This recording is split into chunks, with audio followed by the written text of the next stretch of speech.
பொங்கல் பண்டிகையொட்டி பென்னாகரம் வாரசந்தையில் ஆடுகள் 1,25,00,000 ரூபாய்க்கு விற்பனையானது. தருமபுரி மாவட்டம் பென்னாகரம் வட்டத்தில் பொங்கல் பண்டிகையொட்டி பென்னாகரம் வாரசந்தையில் ஆடுகள் விற்பனை படுஜோராக நடைபெற்றது. தருமபுரி மாவட்டம் பென்னாகரத்தில் சந்தைத்தோப்பு என்ற இடத்தில் செவ்வாய்க்கிழமை தோறும் வாரசந்தை கூடுவது வழக்கம்.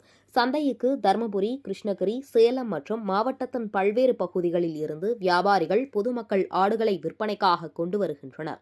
மலைப்பகுதிகளில் இருந்து கொண்டுவரப்படும் ஆடுகளுக்கு வியாபாரிகளிடையே நல்ல வரவேற்பு உள்ளது. இதனால் இந்த சந்தைக்கு சேலம், தலைவாசல், கெங்கவல்லி, வேலூர் உள்ளிட்ட பகுதிகளில் இருந்து ஏராளமான வியாபாரிகள் வந்து ஆடுகளை வாங்கி செல்கின்றனர். இந்த நிலையில் இன்று வாரசந்தைக்கு பொங்கல் பண்டிகையொட்டி 10,000க்கும் மேற்பட்ட செம்மறி, வெள்ளாடுகள் விற்பனைக்காக கொண்டு வந்து இருந்தனர். எடைக்கு ஏற்றாற்போல் 2,000 இருந்து அதிகபட்சமாக 15,000 வரை விலை போனது. மொத்தமாக சுமார் 1,25,00,000 ரூபாய்க்கு விற்பனையானது. இந்த ஆடுகளை வியாபாரிகள், பொதுமக்கள் போட்டி போட்டு விலை கேட்டதால் ஆடுகளின் விற்பனை படுஜோராக நடைபெற்றது.